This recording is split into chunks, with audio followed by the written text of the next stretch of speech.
Sean Daly, welcome to Acquiring Minds. Pleasure to be with you, Will.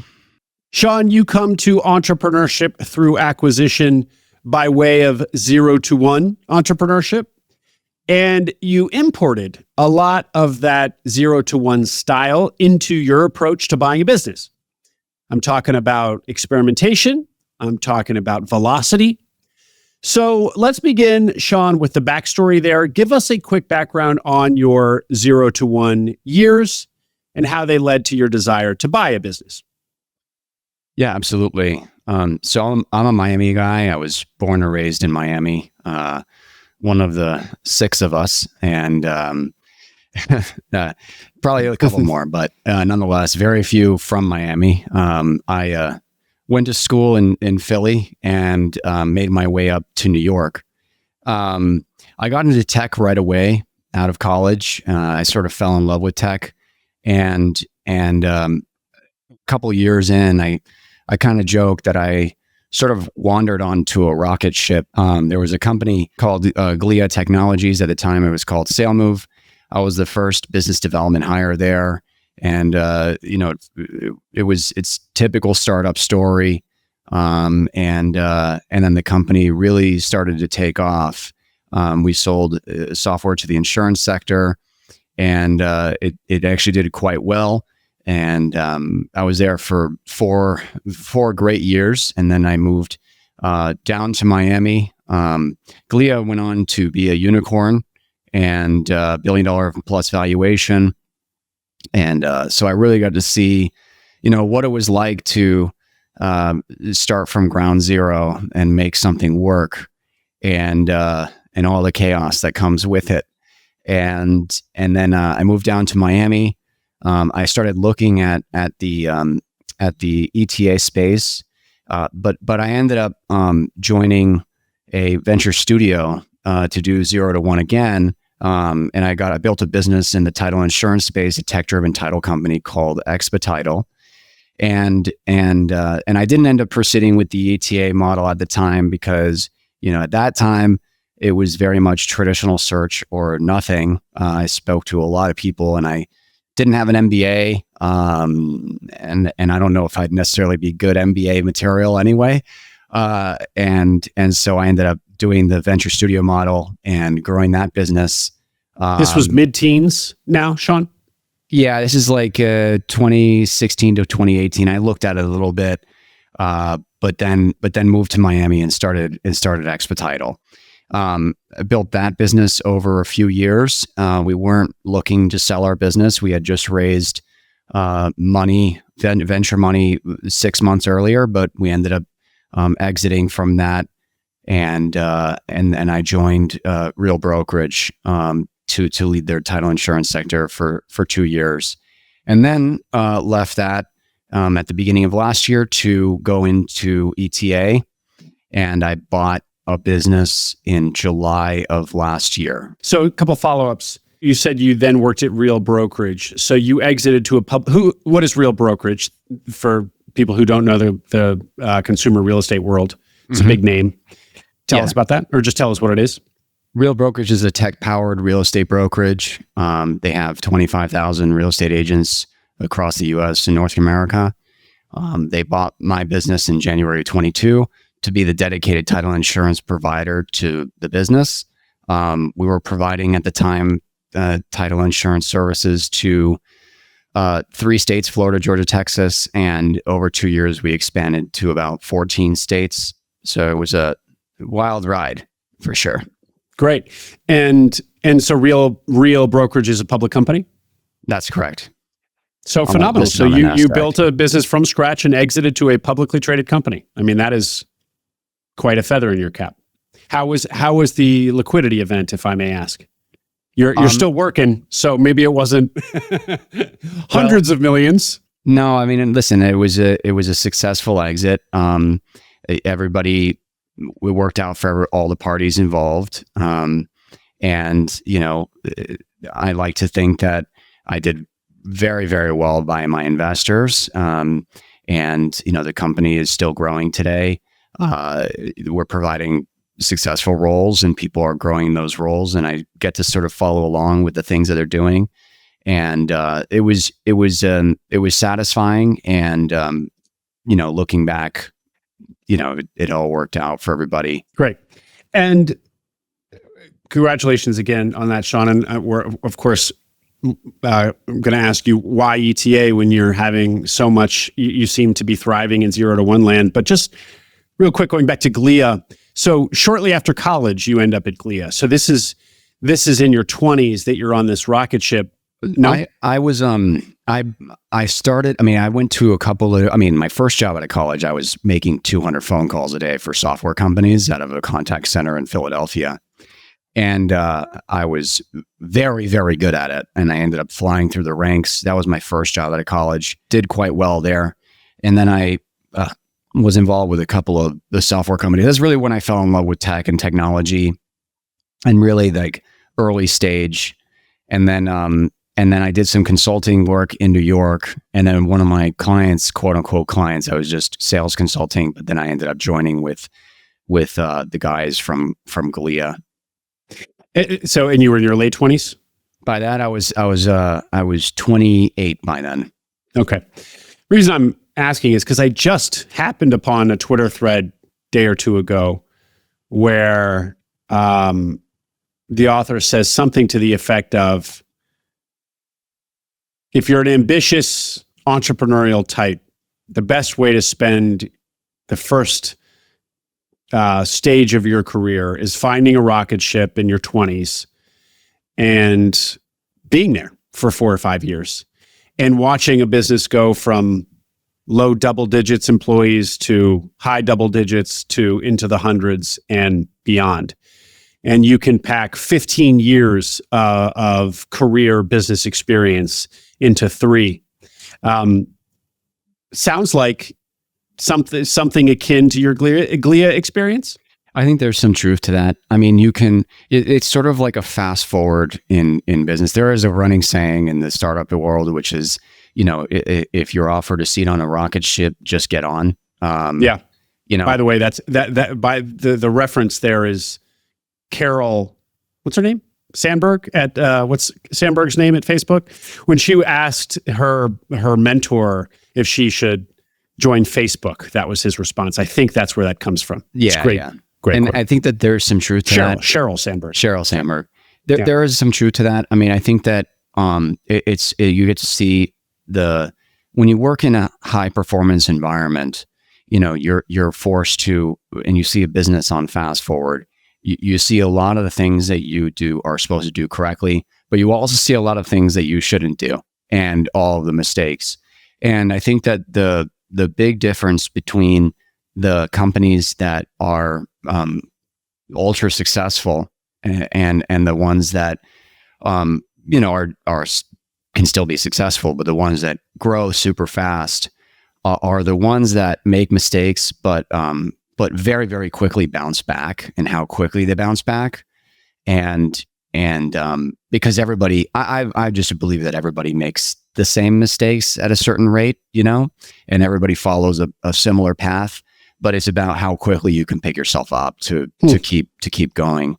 And I think that when you are involved in a business like that, or something that is growing very, very quickly, you see both ends of the spectrum. So then the other obvious question to ask here is, why were you so tantalized by ETA when you seem to be thriving in 0 to 1 land and indeed really love it?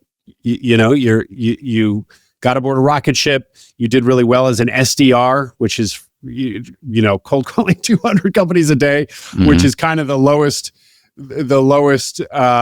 rung on the ladder in tech land, to be a fresh out of college and trying to sell B2B software. And then you do your own and exit to a public company. It just seems like you'd be a lifer. Why was ETA such a siren call? I think that what I fell in love with was the idea of entrepreneurship. And it's a valid question. I don't think that they need to be mutually exclusive. I think mm-hmm. that there's a reason why there's entrepreneurship in ETA. I think that there's a pretty good definition around the word entrepreneurship, because people can be entrepreneurial, right, and still work in a large company or a Fortune 500 company and be entrepreneurial. I think the purest definition of entrepreneurship that I've found is being able to proceed with a business or an idea without regard for current resources. And I think that that's a really, really good definition of entrepreneurship. There are different scales of that, right? There's a more conservative approach to it, right? Which is the ETA. There's a more extreme version to it, which is starting from something on the back of a napkin and just sort of going for it. And so I think I fell in love with the idea of being entrepreneurial. Both my parents were entrepreneurs. My dad had a successful software company in the late 90s. My mom had a very successful marketing company. My grandfather, although he was a successful attorney, built a very successful the Performing Arts Center in Miami, which is entrepreneurial, right? So I think being around that and just sort of saying, I'm going to do this with everybody telling me that it's a bad idea for whatever reason is, I think, what I enjoy, which is, it sounds a little nuts, but I think that's literally why people do it is just because they're just going to do it anyway. So after being on a rocket ship and doing your own 0 to 1, exiting to a public company, finally then you decide that it's the time to search. Is that because now you have a little bit of a balance sheet and you can buy something more easily? Yeah, I mean, when I left Real, I spoke to about, and this is not a joke, I really wanted to get an idea of the space. I spoke to about 200 people. I spoke to Should people, have a podcast. And that's actually a real statement.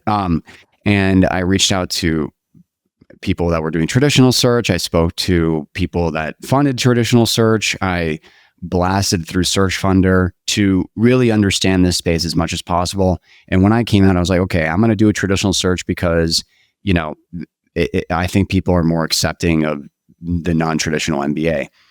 And as I sort of went down the path and started talking to more and more people, and I had a conversation with traditional search fund investors, I think I kind of learned that about this self-funded search model. And I sort of said to myself, well, I think this could work. I didn't know. When I decided to pursue this path, like I knew as little as anybody that does when they start something. But I sort of figured out that I think traditional search was a good option, but I kind of went down the path of the self-funded search, and I felt that would be better for me. Okay. So tell us about what your search looks like. Yeah. Being that I understand sales and outreach, I gave myself, and I had a conversation with my family, right, with my wife, and sort of determined that I would give this a year, right, and a year runway to make it happen. And so, considering that it was kind of like jumping off a cliff and figuring it out on the way down and building a plane on the way down, I had to move very quickly, right? And so I even tried to squeeze that time frame into like a few months and see if I can make something happen in a few months. Because if I can make it happen in a few months, at least I'll learn through the next 8 or so months, 8 to 10 months. So very quickly, I went into it. I hired an individual a girl out of Ukraine on Upwork, and she helped me source deals, cold outreach. So we emailed businesses, primarily focused on home services. That's the space that I really, really know. Title insurance is home services. Mm-hmm. So I really wanted to stay in the home services sector and sort of follow that somewhat playbook. Home services, I joke that these businesses kind of taste like chicken, right? They all it's kind of like software that they all operate in similar fashions, right? And you can, although title insurance is basically insurance. Yeah, that's very different than having a crew of HVAC technicians out in people's homes fixing the compressors. but you're still providing a service through title insurance. You have to service the closing. So you still hire agents. It's probably a little more white collar, but nonetheless, you're hired to do a service. Okay. And and so I focused primarily on home services. And when I think the velocity of it really helped me because number one, I spoke to a lot more businesses than a typical individual. Like I have a good friend who was helping me through this process. He was in PE and he said, no, typically in PE, you source probably 300, 400 deals a year. We went through about 300, 400 businesses in the first few months and really, really hit the ground running. And I think that all those conversations really helped me. Like when I had my first diligence call or my first call with a roofing company in Orlando, I didn't know what to ask. Like everybody just sort of goes in with the same mentality, right? Or the same questions. And so, but I had so many conversations that I kind of like built a rhythm to it.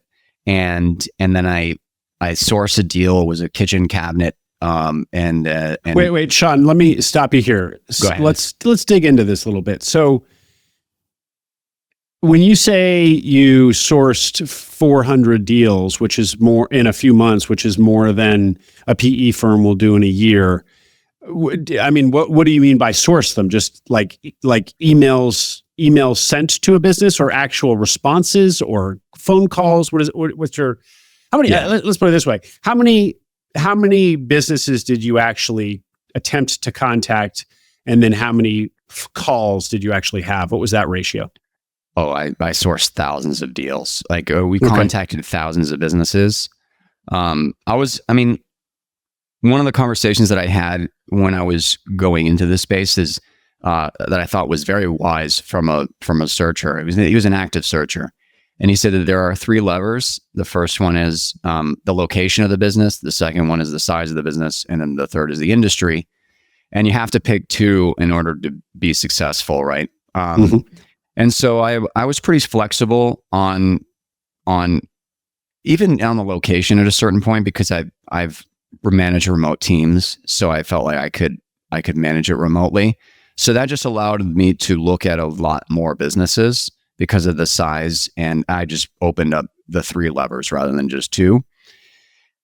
And so yeah, I mean that's why we sourced thousands of businesses. I looked at with seriousness probably about 300 to 400, and then conversations I probably had, I don't know, 50 plus conversations with companies, and then I sent out a few LOIs, and then one I was very close to, but ended up not pulling the trigger, and then the business that I did land on, that was in month 4 that I found it, and then went into quickly into LOI and bought it about 45, 60 days later. I would say 50 calls is a pretty, high impact cold outreach campaign. I hear usually quite negative things about cold outreach. So I guess I'd like to understand how, what your outreach machine looked like at the end after it was kind of finely tuned and you'd had a chance to make mistakes, and what it looked like at its peak. First question would be, what was the messaging you used? I assume that evolved a lot. What was the final message you landed on? We were still talking to brokers. Don't get me wrong. We were doing a mixture of reaching out to brokers, following up with brokers, and also direct campaigns to owners. And I think that we probably followed a similar trajectory to others in terms of conversion rates, but we were just doing it a lot. We were doing a lot more and consistent about it. So every day I was meeting with this girl, and every morning we'd have a meeting and talk about the number of messages that we sent out, the number of broker calls, the number of everything. We'd go through everything. It was I treated it like I was running a team, right? And so that consistency, I think, gave us a good chance. We happened to source the deals that we had under LOI through brokers. But I wouldn't change what we did because I think it served multiple purposes. Number one, because it helped us look at more deals. But number two is because we just had a lot more conversations. And when you are looking at when you have enough conversations with an industry, you can come into a phone call with an owner really understanding some of the nuances that they would expect you to, right? So by the time I had spoken to Rick, the owner of IC Cool, I already had a lot of the questions that he would ask answered because I had already spoken to a bunch of HVAC businesses. And so I think that is the second reason why, and I think that it's equally powerful. Yeah, the value in the education. I mean, as you have these conversations, you're really educating yourself on these industries. And was this woman in Ukraine working full time for you? Yes. And you found her on Upwork. Can you share how much that cost? Yeah. So she was getting paid about $10 an hour, and so it's not cheap, but if you look at it like you're running a business, the opportunity cost of me giving up 1 year versus 2 years of, running a business, bringing in salary, et cetera, the decision was that it's better to hire somebody and to move faster than to not hire somebody, do it all myself, and then so it's more costly that way because if you're incorporating opportunity cost. And so at the end there was, I made the business decision to hire her, and it ended up working because I found a company much faster than what people were saying I would find it, Yeah. So $10 an hour comes out to what? 80 a day, 400. Is that right? Yeah, 400 a week, 1,600 a month, something in that range. Yeah, it was probably. I mean, it was probably the equivalent of hiring an outside firm. But I figured that it would be better to control the entire thing myself. And when you incorporate all of the list building efforts and all the time that they have to write these emails and whatever, it'll probably come out to about the same as hiring a third party company. But I have a lot more control over the messaging, over the things that we're doing. And was she experienced in cold outreach, or did you kind of have to train her from scratch as to what this whole thing is about? Yeah, she was definitely trained. Yeah, I wouldn't suggest hiring somebody that doesn't know what they're doing. You end up spending a lot more money because it's going to take a lot more of your time to train them. So I would rather spend more money on somebody that really knows what they're doing than having to spend a bunch of time training them. That's just, I don't know, that's the way I see it. I really want to underline this point, Sean, about the cost. So say it's $1,000, $1,600, $2,000 a month. Now that a lot of searchers are going to recoil at that cost, but it's really important to think about it, as you said, as a capital allocation. I heard you say that, heard you say opportunity cost. If you're going to buy a business and it's going to pay you a salary, and it's going to say that salary conservatively is $100,000 a year. So what is that? $8,000 a month? $8,500. Yeah.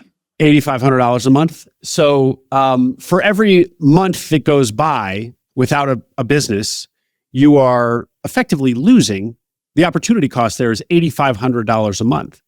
So paying $1,000 a month to pull forward by many months a salary of $8,500 a month is an enormous ROI. So people should just recognize that the opportunity cost of taking every additional month not getting salary is really quite large compared to $1,000 or $2,000 a month. It's an interesting thing, but I do think that that goes into the idea of being entrepreneurial, right? Because entrepreneurs, they're kind of like looked at as risk takers. I like to think of really good entrepreneurs as risk reducers. And what I mean by that is that they are able to balance risk and reward really well. And so if they make really good decisions on business decisions. So I think that like that goes into it as well. You're just going to make a decision based on, if you're going to make it based purely on capital, it's better to do it than not. That's the way I look at it. Yeah. And it worked just as it was supposed to in your case. You found something pretty quickly. Yes. Now, it ain't paying you $100,000 a year. We'll get there. Okay. So, and also, we're kind of talking about this in this very abstract opportunity cost capital allocation way. But in the pre-call, you also just emphasized the posture of urgency, that there's also value in just feeling a sense of urgency. Tell the audience what you told me. Yeah, I mean, there's no motivation like some fire under your ass, right? And so when you give yourself timeframes, when you give yourself goals that are, that are stringent, you'll kind of find a way to make it happen, and you'll get creative as to how to make it happen. And so, in that case, I gave myself, 60, 90 days to find a business, when knowing I had a year. But if it's kind of like cleaning your room, or cleaning your house. It's like, well, I have all day to clean my house. It'll take you all day to clean your house. Yeah.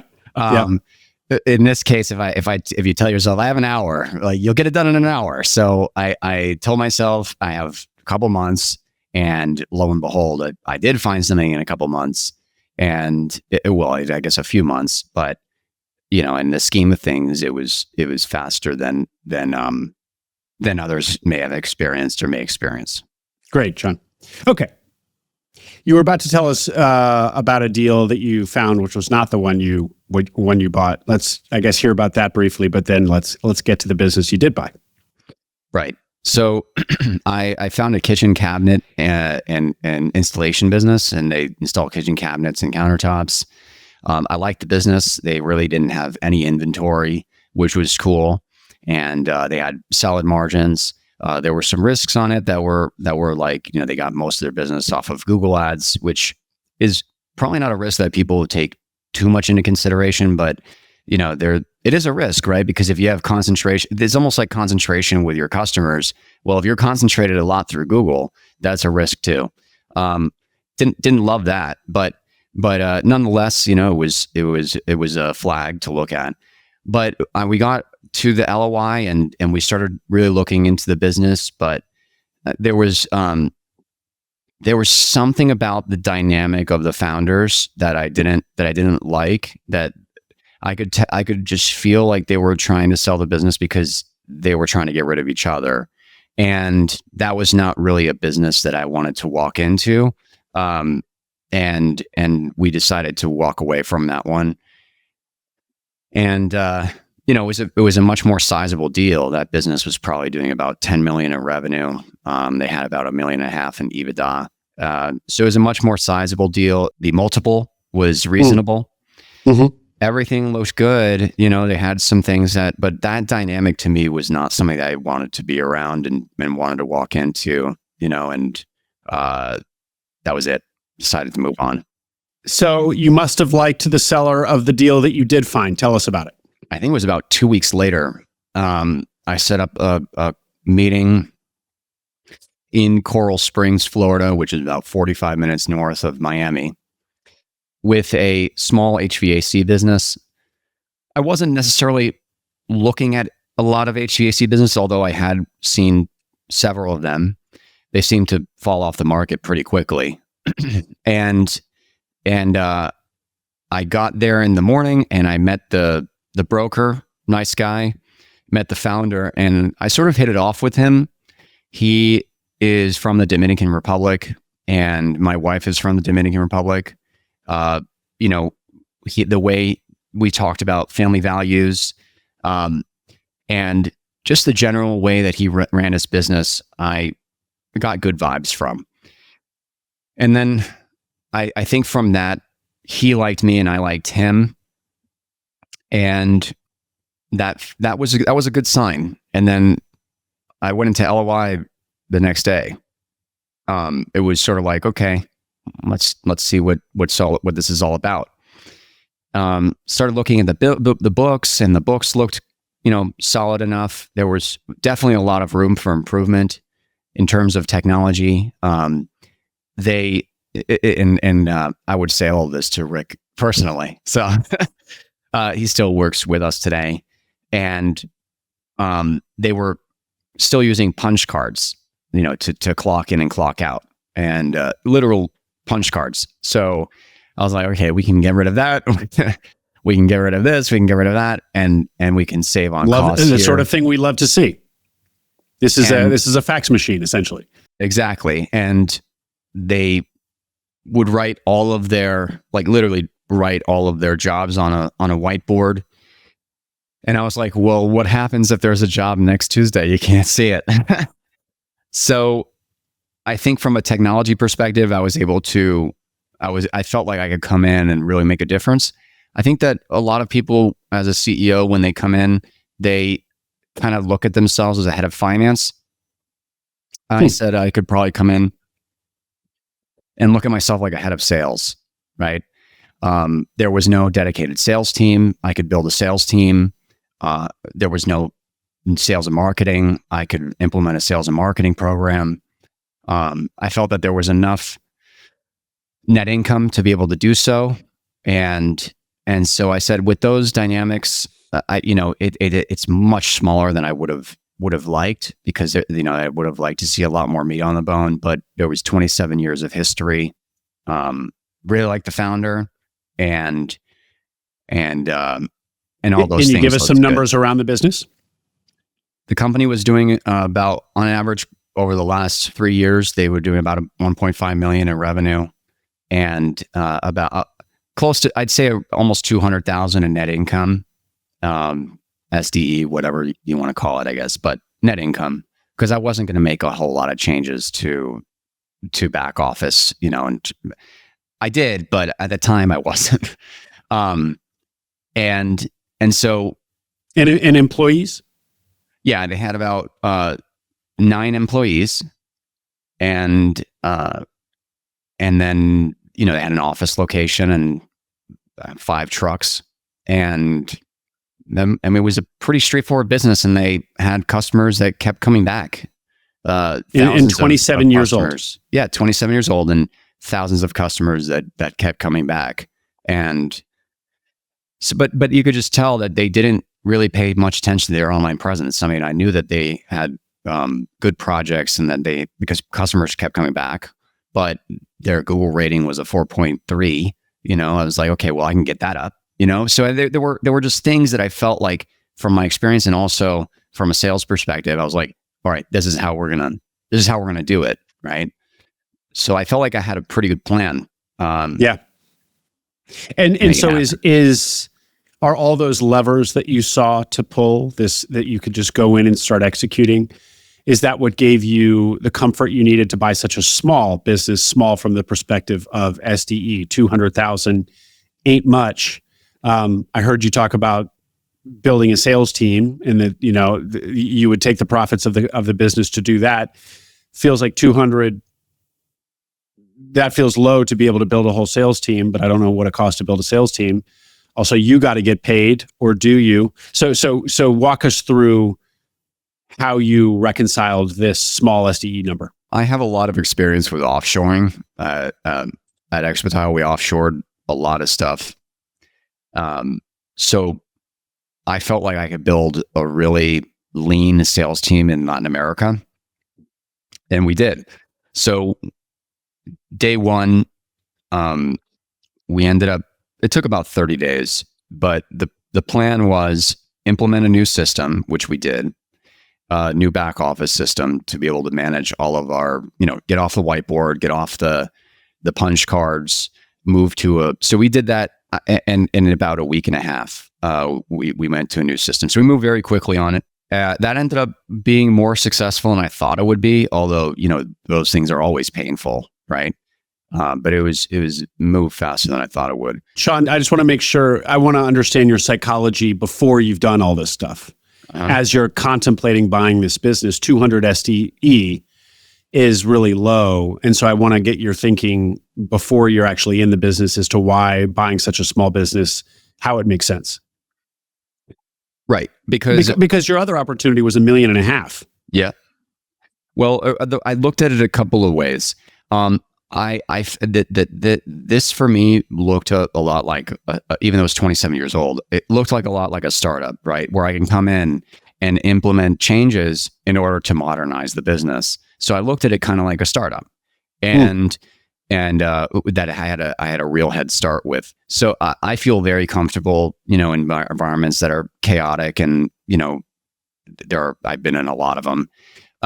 And I knew that it would be a little bit chaotic, but nonetheless, and maybe not as steady as other entrepreneurs in this space are looking at. But I said, I could put my money into a startup, literally from 0 to 1. I could start an HVAC company, buy trucks, and then go out and do marketing, etc. Or I could use that in this business and just rearrange things. And I said I could definitely build a sales team in Latin America that would be very low cost and very high yield. At least I'll try. And then I can also outsource all of our back office activities to Latin America as well, which would bring our costs down. I'd say probably $50,000, $70,000 a year, and be able to put that back into sales and marketing. Mm-hmm. Some of those plans worked really, really well, and others of those plans fell completely on their face, and that's okay. I felt very comfortable in an environment where it was going to be like pretty fast, heavy changes, and that's okay, Okay, great. And we're going to spend time on your building out of these sales teams and what worked and what didn't, because you shared that with me on the pre-call.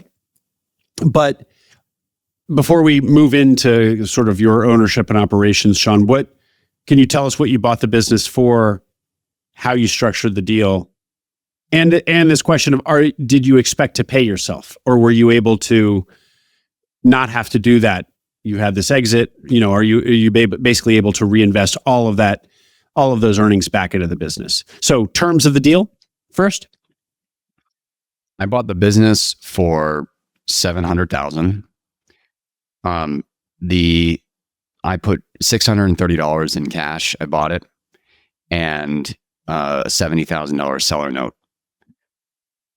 So that's different from what others have done in the past. But I did that for a couple of reasons. Number one is because in order to be competitive on this deal, there were other people that were trying to buy this business. In order to be competitive, I needed to stand out more, and putting SBA debt on the table would have just extended the deal longer, and I probably would have lost it, honestly.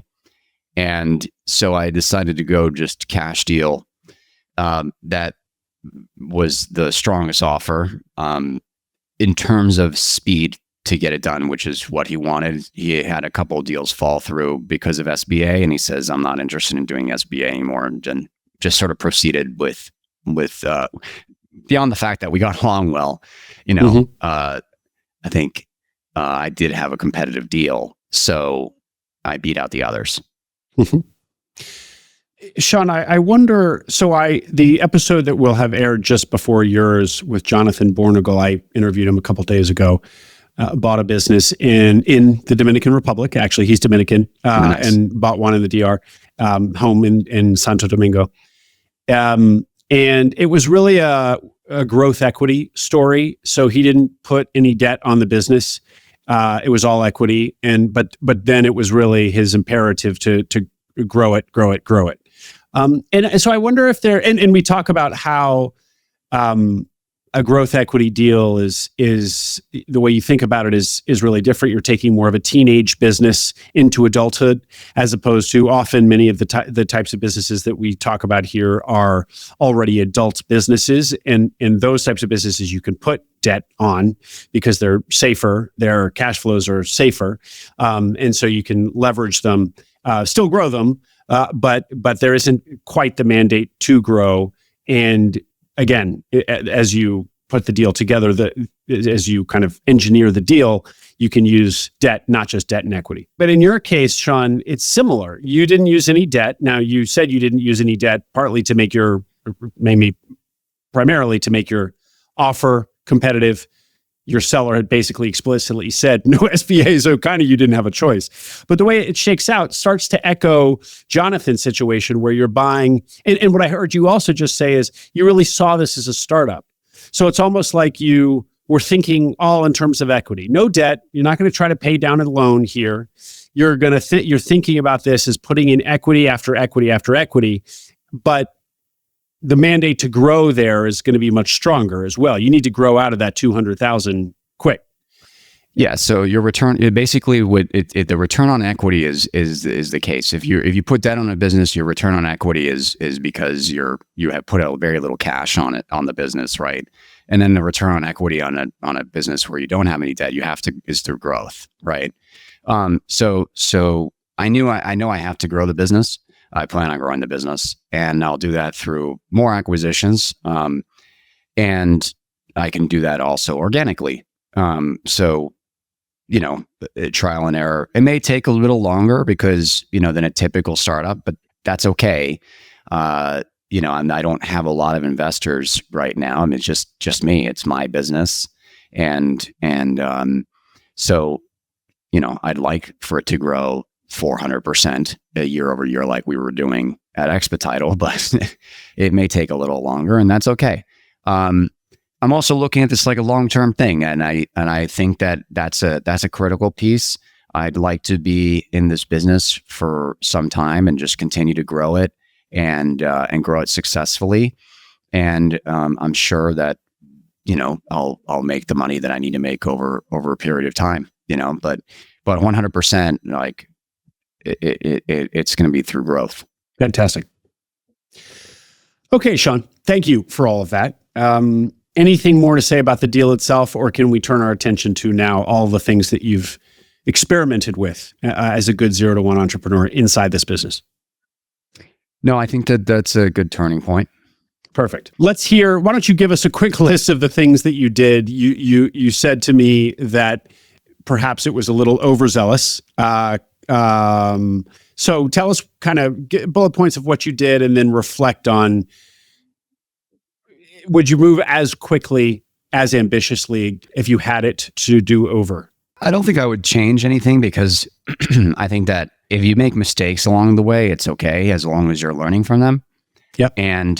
But I think that there were things that went extremely well, and then there are things that didn't go the way I wanted them to. We did a few things. So obviously, going into technology, we transitioned to a new back office system in about a week and a half.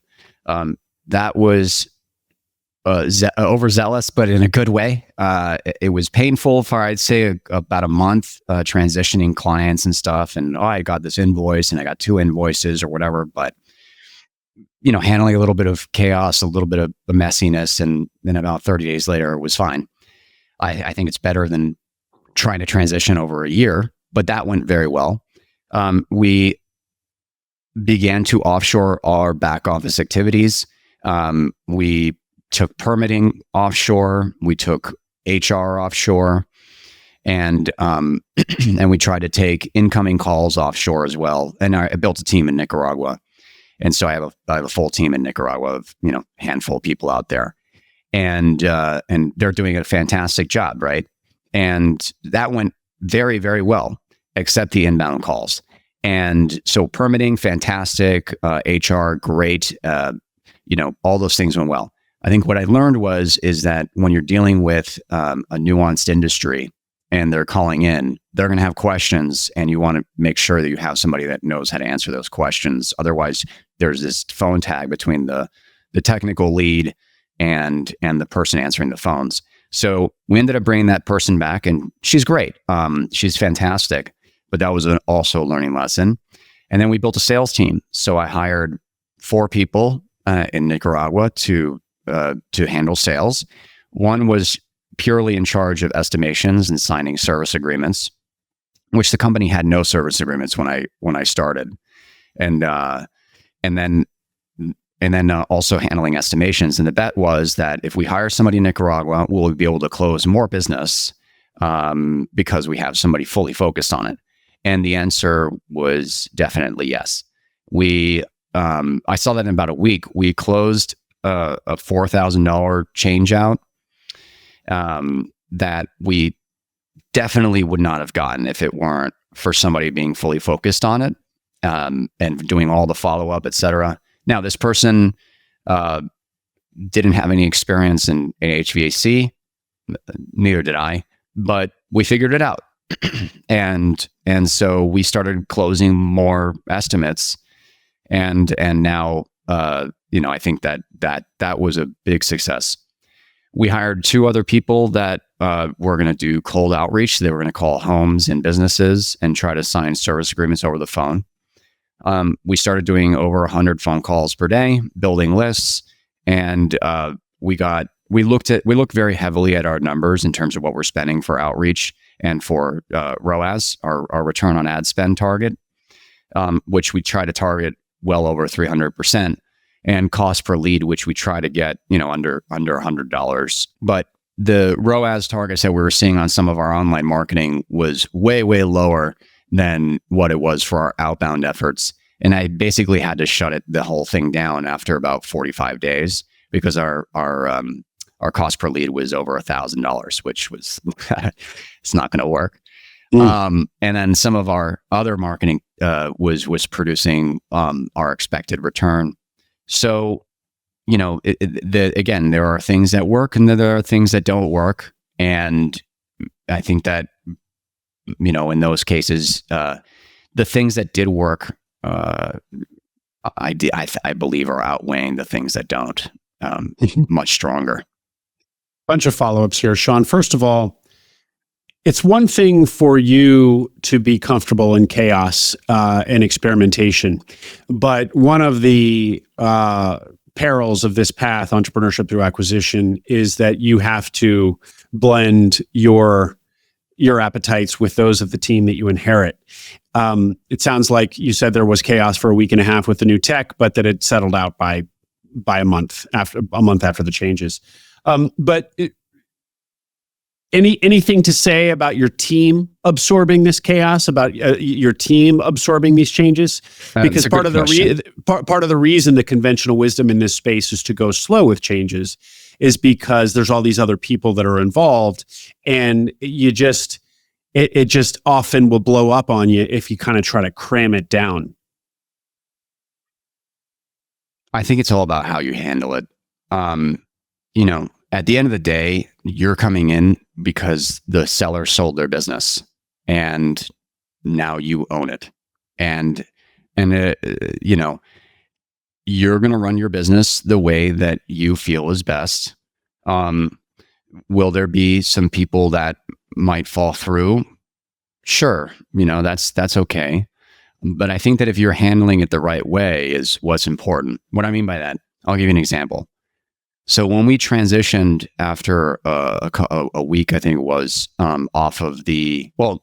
transitioning off of the punch cards took a little bit longer because switching payroll providers is painful. But nonetheless, we transitioned to the new payroll system. We went off of the old punch system onto a digital punch, and I came in on the following Monday or Tuesday. And the punch system was still there. And I was like, why is this still here? Like, we don't need this. And then somebody told me that there was a tech that was still using the punch system. So I threw away the punch system. I literally threw it in the trash. I said, okay, that's the end of that. And then the next day, I got a call that worker decided not to come in. And I was like, okay, so we have somebody that's not willing to use a new system and putting our customers at risk. I called the individual and I said, today's your last day. And so that was it. And I think that, if you're doing things because at the end of the day, you believe that is the absolute best thing for the business and not ego driven, but because it is the best thing for the business, I think that makes it a lot easier to have conversations internally, right? If you're talking to other people about the decision that you made, there's nothing ego driven about it. I'm doing this because of this, that, and that reason. We have somebody that didn't come in and put our customers at risk. Do you want somebody like that on your team? I think the answer is how are the customers at risk by him using the punch card system? Not the punch card system, not showing up because he didn't want to use the new punch card system. So the new punch system. So I think that if you, at the end of the day, believe that what you're doing is the best thing for the business, you can have the right conversations. You can handle a lot of stuff. I mean, we've had upset customers, this, that, and the other. Just leave your ego aside. It's a business decision, and you talk to customers and you just try to work it out with them, right? And so, if there's one thing that is absolutely certain in business, is that it's driven by people. That means it's going to be an epic disaster all the time, right? And it's 100% about how you can handle a situation yourself in handle those situations that'll allow the business to proceed. If you are, like I was saying, the trickle-down effect, if you are being emotionally driven, if you are being a wreck, if you're having crazy conversation, guess what? Those people are going to have those same type of conversations with each other. You are the leader of the business, and you own this business now, and you're going to take it into a new direction. And I'm sure that there are going to be things that they disagree with. I'm probably one of the most open to feedback people you'll ever meet. Honestly, I take into consideration what everybody says, but at the end of the day, I'm going to do what I think is best. And I think that that's probably at least there's one person that's defining that, right? Which is important. I don't know if that answers the question, but nonetheless, that's sort of what I believe and what has helped, in times of chaos, which there always are. Yeah. Well, it certainly shows your leadership style there, Sean. You're very decisive, and you are not vulnerable to what so many searchers appear to be vulnerable to, which is pressure coming from members of the existing team. You sure didn't seem intimidated by this person's unwillingness to follow the rules, or how it would look, or how the ripple effects of firing this person readily. There are. You just have to be aware of things that can like, what is something that could literally shut down the business, right? Not having a license. So you have to be aware of that. So you have to, if somebody is holding the license, you have to handle that differently from somebody that's doing something different, right? So there's a difference between making a business decision that's going to help the business and a decision that is emotionally driven that could shut it down.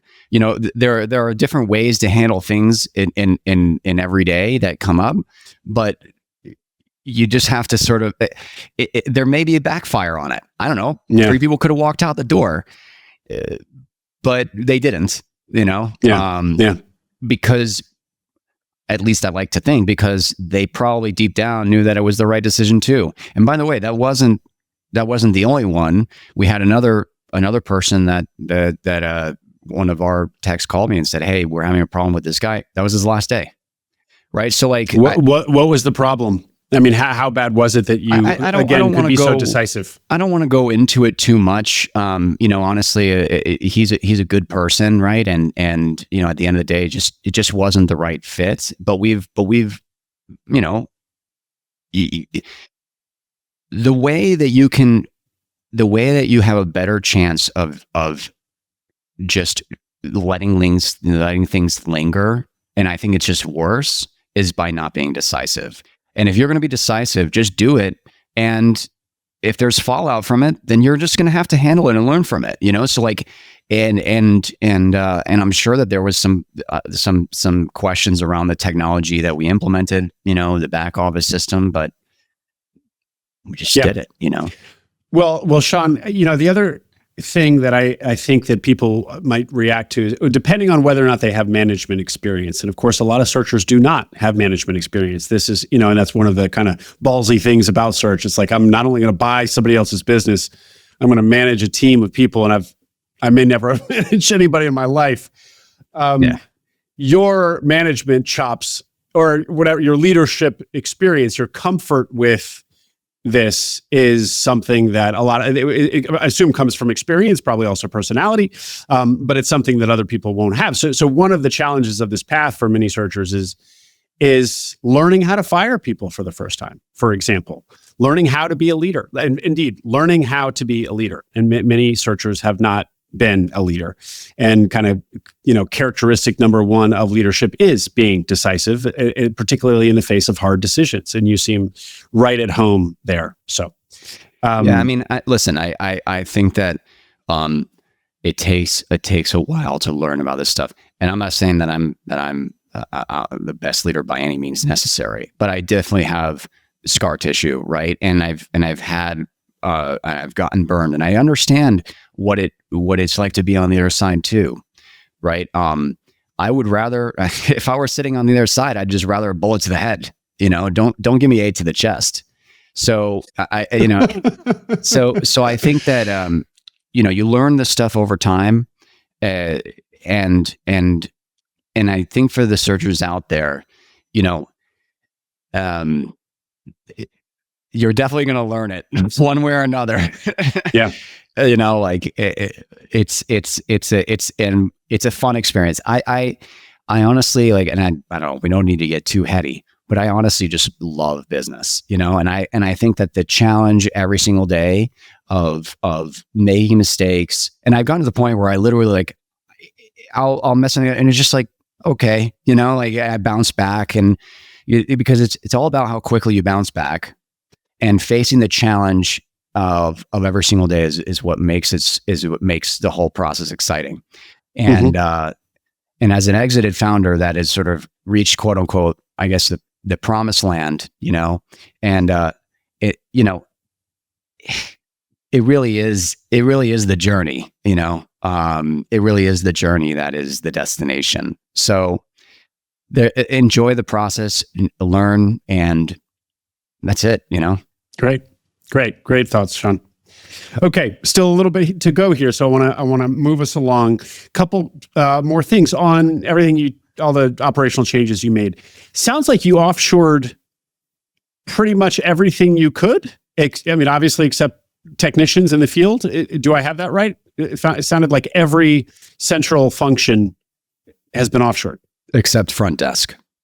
Yeah, front desk, okay. and answering calls. That I learned, in some ways, the hard way. But a couple of technicians had feedback from me, and they were like, "Listen, you need somebody at the front desk. We're getting way too many phone calls from your team in Nicaragua. We can't get our jobs done."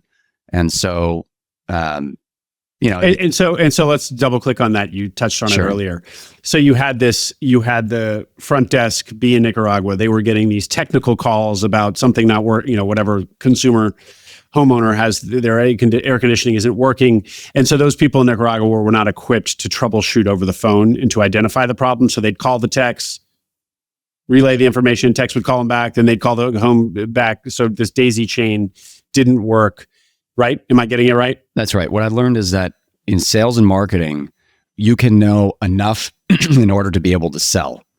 But in project management, and managing the change outs and managing the jobs, et cetera, if people are calling in for an issue, they need to have an answer or somebody that really has experience. In the project management side of it, or the service side of it, you need somebody with experience. And it took some trial and error, but now I know that's the way to approach it. So when I do my next acquisition, that'll be something that I already know, and I'll be able to take all of those back office functions from the business and take them offshore, and I'll just build the team from there. I'll take all of the sales functions into Nicaragua, and then I'll leave the front desk person, or perhaps combine the two. So you just now I know. And so, to be clear, when we talk, we keep saying front desk, that you don't mean literally front desk. That's the vocabulary for people who manage a job. Once the job is sold, they're the point person to the homeowner. It's front desk. So it's a combination of just being that first line of defense when somebody calls in. But if it's related to sales, that's routed to our sales guy. Yeah. And that if it's an estimation, if it's something that, so like anything sales related goes to our sales guy, but anything other than that, it stays with our front desk. Okay. And then, so I guess you just touched on, my final question was going to be, how does the offshore people do, for example, estimating?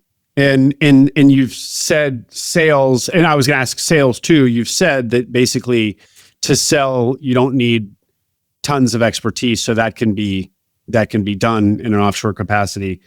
Estimating as well. I guess estimating and sales is kind of the same in this world. I mean, it helped me visualize somebody sitting in Nicaragua and being able to accurately estimate and sell a homeowner on their broken AC unit. Well, I mean, if it were impossible, then software companies wouldn't have inside sales teams, right? You don't have to be a technical person to sell software. You don't have to be a technical person to sell an AC unit. You need to be able to sell it.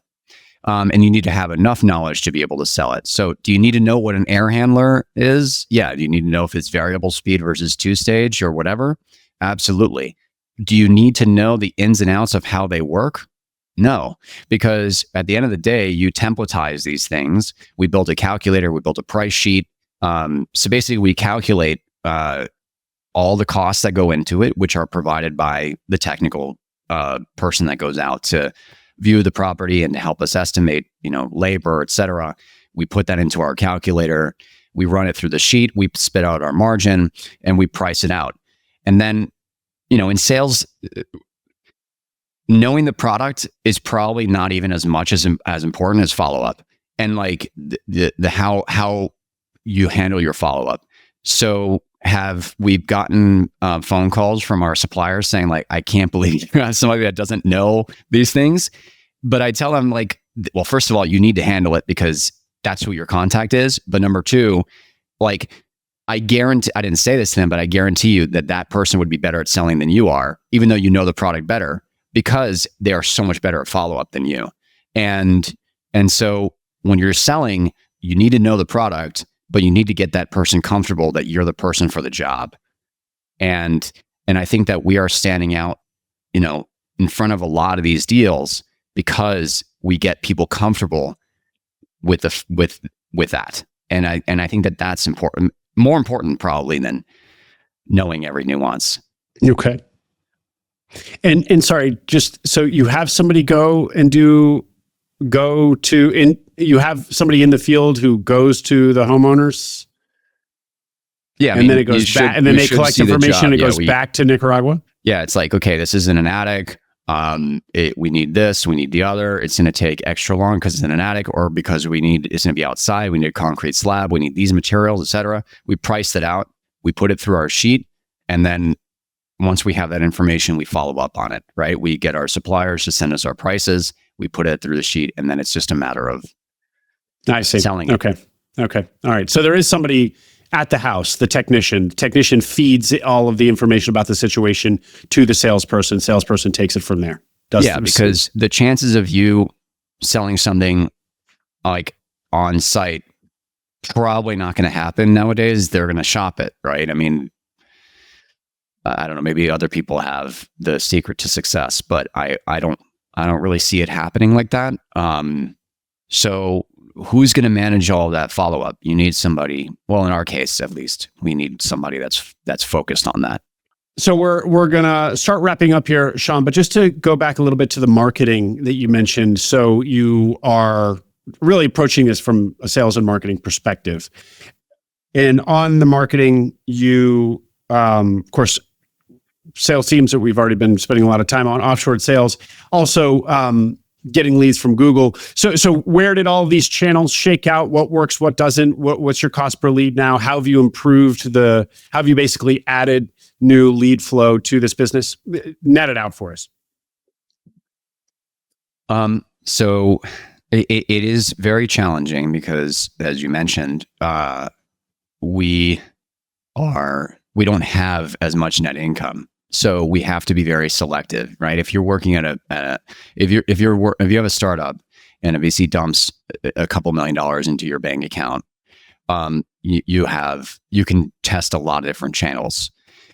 If you're spending a couple $1,000s a month on a marketing channel, or if your total spend is a few $1,000s or whatever the number is, you have to be very selective, right? So when our first quarter in the business, everything was outbound based, and quickly found that didn't work for us in terms of what we wanted to accomplish. It might work over the longer run, but it didn't work for what we wanted to accomplish. We tried different channels, and again, being selective, maybe 3-4 channels at a time, sometimes 1 or 2, and then giving ourselves enough time to be able to see if we're going to hit our ROAS targets.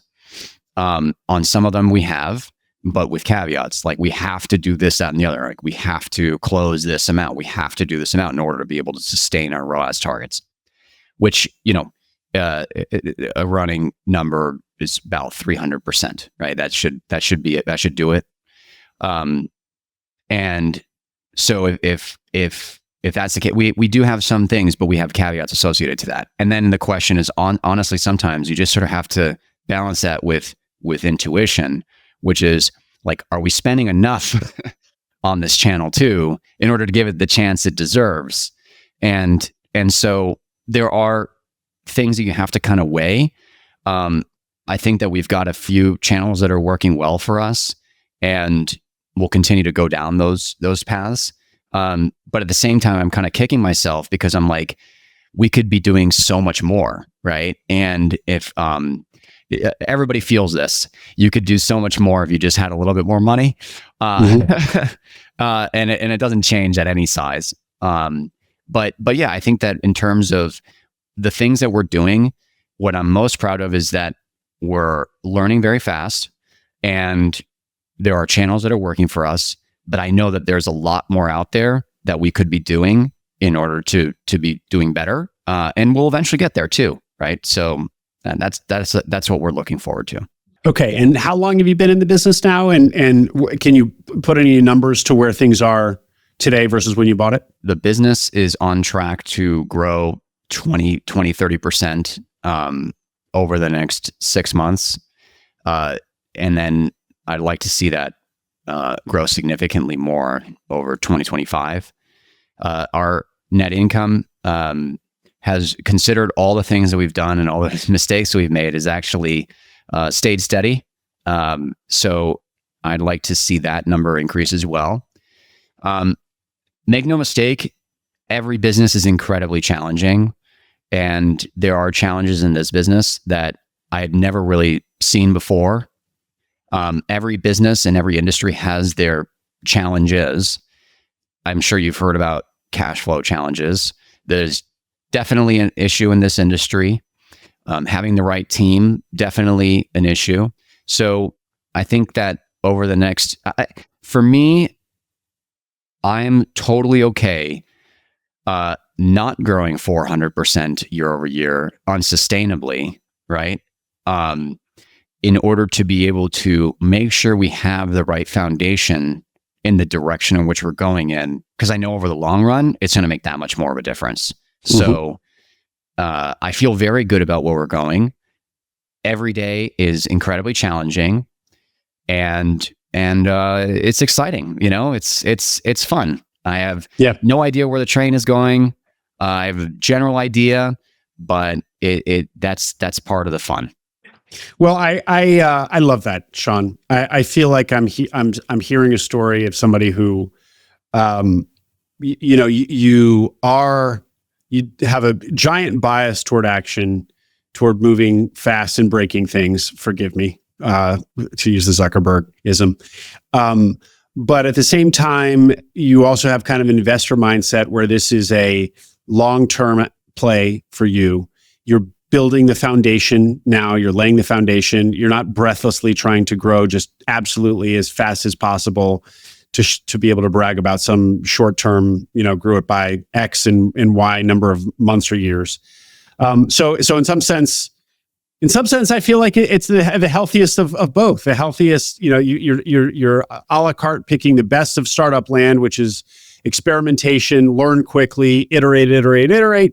And don't be afraid of some chaos. Don't be afraid of making mistakes. Indeed, the faster you can make mistakes, the faster you're getting better and learning. So you're a la carte picking that from startup land, and then from kind of investor, kind of value investor, compounding Buffett psychology. You're building the foundation with the idea that this will be long term, and you're not just trying to grow for growth's sake as quickly as possible. You'll get there. Yeah, did I encapsulate it, or do you want to tweak any of that? I think that definitely encapsulates it. It's fun. At the same time, it's incredibly challenging, no matter the size of the business, no matter what your past is. So I did, just try to enjoy it, even though everybody has sleepless nights. So what you're saying is my grand articulation of all of your a la carte theory picking here is really, the point is, you like business and you're having fun. That's really what this story is. I'm not it's not that I'm having fun. It's just that, because there are going to be moments where you get punched in the gut, and there are going to be, the way I see it, if we have another minute, but the way I see it is, and I've gotten to this point about the way that I view life and business, is that you're going to have something really good happen. If you're doing the right things and you're moving forward, you're probably going to have something really good happen every 2 to 4 years in business. Okay. The rest of the time while that's happening, you're grinding like crazy, and punches in the gut, little, shots of insulin in the arm, sugar rushes, this, that, and the other, ups, downs, clients pissed off, 1-star review, 10 5-star reviews, this, that, and the other. And it's going to be chaos until that time where you get that hire that you've been missing. You, get growth equity. You get a big client that allows you to have a somewhat of a breakthrough. So if you are looking at that down the line and saying like, okay, something good is coming, I just have to continue to stick it out, and that what is happening right now is just part of the learning process, I think that can really help you get out of bed with a pretty good attitude, and that definitely helps me. What's the magic in 2 to 4 years? Is that just kind of like how long it takes to really build value through a grind set, and then you're bound to see some sort of event spring from the grinding of the last 4 years? Yeah, I think that's where the compound effect from your efforts start to take effect, is every 2 to 4 years. And also, if something really bad happens, which is, every 7 years, where the economy turns, et cetera, every 5 to 7 years, then it takes about 2 years to climb out of that, right? And if you continue to, so it's all about and there's a reason why startup vesting schedules are 4 years. There's a reason why, there are, the president's around for 4 years, because things happen every 4 years, right? So every 2 to 4 years, I think is, 2 on the more, I guess you can say, like, if things are really going well, 4 years if it's pretty average. And so if you just continue to stay consistent, continue to grind, deal with the chaos, deal with all the stuff that happens, your efforts will get to a point where something good will happen in that time frame. And I think that helps push you along. Get out of bed in the morning. Yeah, I mean, everybody Interesting has perspective, difficulties, Sean. Right? Everybody has challenges. And I do believe that everybody has a fairly similar entrepreneurial journey, right? I've had failures just as everybody else has had, and I've had big ones, but it's almost like you got to be that clown that the one that falls over and picks back up when you punch it, like a little, the faster you get up and keep going and tell yourself all the lies in the world in order to be able to do it. That's it. I'm good enough, I'm smart enough, and doggone it, people like me. That one, this old Stuart Smalley. Exactly. Sean, what didn't we get to that you wanted to share? Anything? I got something. I got one other topic. It's clear that you're sales oriented. You had a career as a salesperson. Your focus in this business has been sales and marketing. Most people coming to this world, salespeople are a minority. They're coming from kind of a hardcore sales background. We hear finance a ton, of course. We hear just kind of consultant, general business. We hear tech, all different walks of life. But I guess speak to the intersection of sales and ETA. ETA is sales, because you have to sell yourself. First of all, you have to find a company. You have to sell yourself to the founder. You have to sell yourself to lenders. You have to sell yourself potentially to investors. You have to sell yourself to once you buy the business, that's where the real selling starts. You have to sell yourself to customers. You have to sell yourself to employees. You have to sell. If you believe that, first of all, no salesman thinks that they're a salesman. But if you don't believe that you're in this to sell, what? I don't get it. I was a joke. But the reality is that, like, nobody likes to think that they're a salesman because they don't want to be sold to, so therefore they don't want to feel like they're selling to others. Like the connotation is. But nonetheless, if you don't think that you're selling, then you're mistaken. You're constantly selling.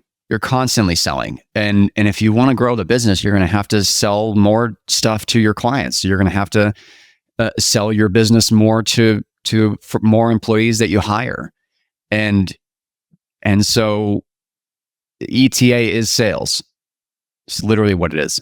Okay, Sean Daly, if people want to reach out to you, how do you like them to do that? I'm pretty active on LinkedIn. You can find me on LinkedIn. Happy to connect. And I'm a pretty accessible person, I'd say, and open to thoughts and I'd love to connect with new folks all the time. Great. Well, Sean, thank you for coming on. Congratulations on being such a good punchable clown that just gets back up. Emphasis on the clown. Yeah. No, congratulations on all these interesting twists and turns in your career. And we love having you over on the ETA side of the fence as opposed to 0 to 1. Fun, while the insight that you can bring from 0 to 1 land and infuse into this. Never say never. Who knows? Maybe I'll end up starting a business from scratch again. I mean, technically, I kind of did by starting a search fund, right? I mean, you're starting something from scratch and jumping off a cliff. It's different, but never say never. I could get on the VC treadmill again. But I think that this is for where I am in my life and the people that I'm working with and what I'm looking for.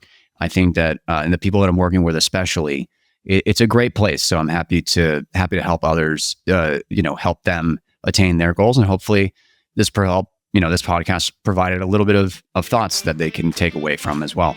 It did indeed. Sean Daly, thank you very much, sir.